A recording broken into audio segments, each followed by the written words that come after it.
Let me just go to this interview because NJ Ayuk, the executive chairman of the African Energy Chamber, is upset that the 2021 edition of the high-profile annual African Oil Week Summit that takes place in Cape Town, South Africa, has been moved to Dubai on the excuse of the COVID-19 pandemic. Ayuk's African Energy Chamber has now organized an African Energy Week Summit for the same period in November, holding in South Africa. I present to you NJ Ayuk. I call him the gadfly of the African energy industry. Good evening and great to see you, my friend.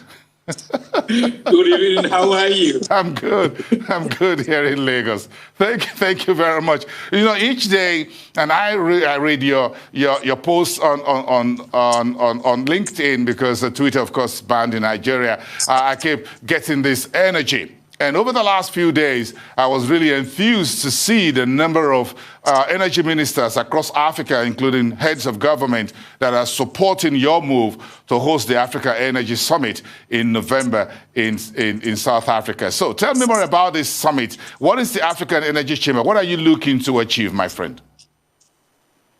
We are going to, first of all, we have to get respect for Africa and respect for Africans. Dubai has 6% COVID cases, Cape Town 3%. So the argument of Dubai over Cape Town or any other African location, it's a bogus argument. They got paid money, they're going to make a lot of money, and they don't see money in Africa they live in. But for 27 years, Africans, everyday people, oil and gas workers have paid them so much money, and our governments have paid them so much money. And when things are not good, we are the first to desert us. Second, you cannot say, let's go play the African Nations Cup in Dubai or Qatar. We tried that in the past when Morocco says we'll not accept Black Africans because of Ebola. We hosted that in Equatorial Guinea. But third, there is a lot of locations in Africa to host this event. It can be hosted, and Africans have had a big hit over COVID-19.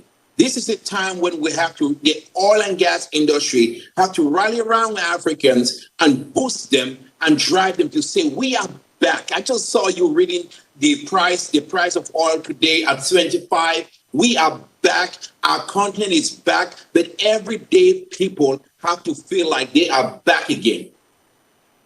So, the energy summit that your African Energy Chamber is planning, you're getting a whole lot of endorsement, including that of Nigerian-born Mohammed Bakindo, who is the Secretary General of OPEC. That is as high as it can get. You're currently in Dakar, Senegal, and we've got an endorsement. You've got an endorsement also from Senegal as well. Who else is coming to this November event, and what will be the top topic for discussion?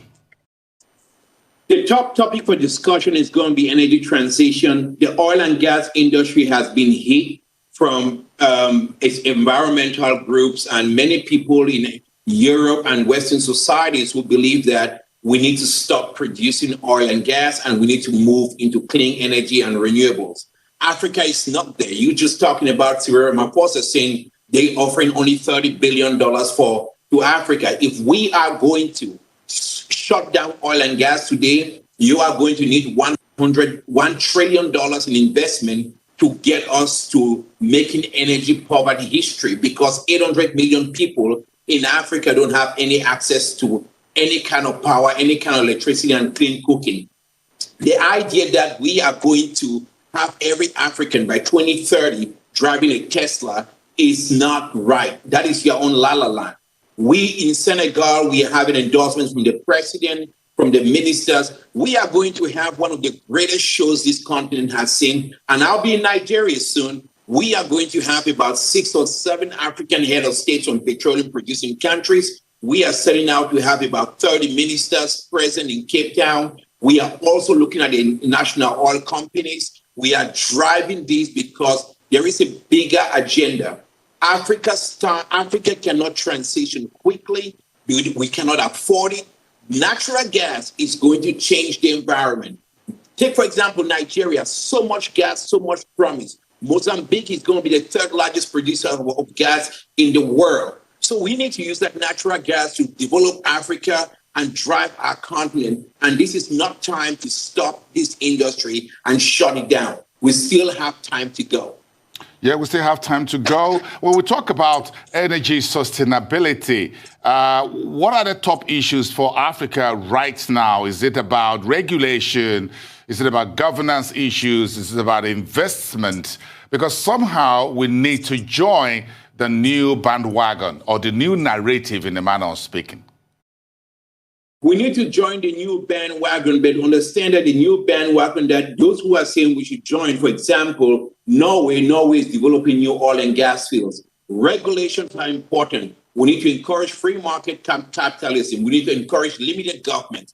That is important. We need to take a step back and look at the mirror. You know, I tell you, mirrors are to correct what you see, not reflect what we see. We Africans have to look at the mirror. We have not done good with the natural resource industry. But then when we fix these governance issues, when we create a market that makes it interesting for investors to come in, we need to push for investment. And that drive is not just something that we need to blame the other person. We need to look at right home. We need to cut down on the mismanagement, on the corruption, and all these ills that our people have been speaking for a long time. At the same time, we need to encourage and drive investment into marginal fields and into gas fields, small-scale LNG, petrochemicals, fertilizer plants, because we need that to drive our industries in Africa. It's not time to quit on the natural gas industry and on the oil and gas industry at this time. We need to turn that around, but this is an era that we have to fix things and get it right. Because at the end of the day, yes, there's a move towards energy transition. We have to be there. But that transition has to be made in Africa. We have to have solar plants or wind, whatever they bring. You've got to build that in Africa. We cannot be importing that from China or from Europe. And that so we continue just being consumers. We need to be suppliers too. Here we are with the AFCFTA on our doorsteps, and we've just moved the boat off the shores, in a manner of speaking.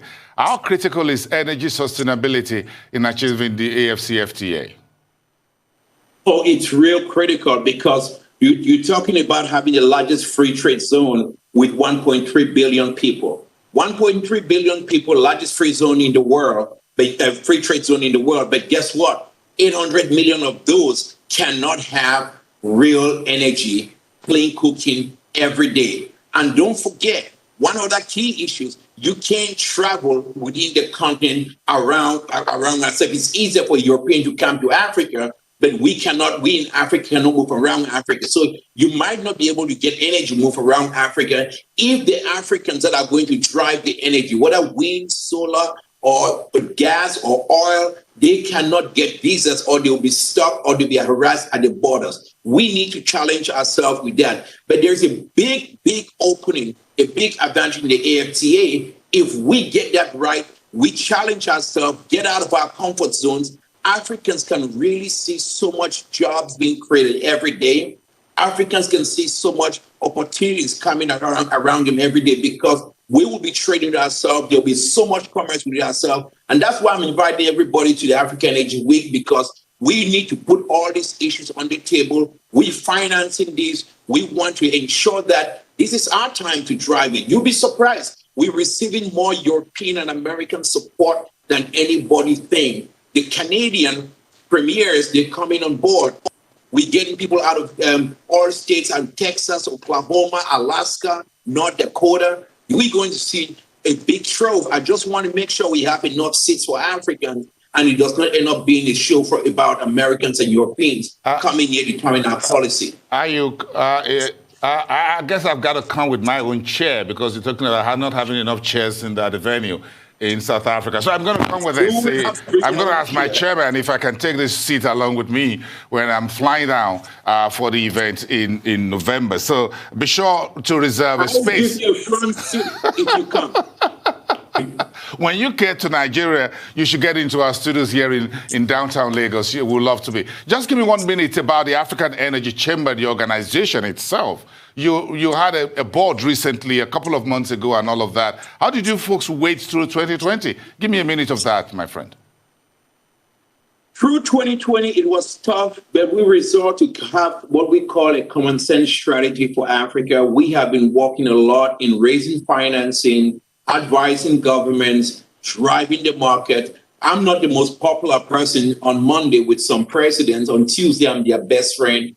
And on Wednesday, the ministers hate me. On Thursday, they love me. But what we looked at in 2020 was that how do we pick up our brothers and sisters in the energy industry? And our focus should be African companies, driving up local content, but being sensible, but also really looking at free market, limited governments, individual liberties, rule of law issues. We can no longer ignore these issues, but also women in the energy sector. So we put a broad base of people, Africans and non-Africans, and then we really drive this industry. Because at the end of the day, it's not, these values are not foreign values. They are African values, and we need to drive them. Our generation cannot repeat that in history. So I'm so thankful for being here, and I'll see you in Lagos with some pepper soup. Thank you. Oh, on that note, we say thank you very much until we have that on the table. NJ Ayuk, Executive Chairman of the African Energy Chamber.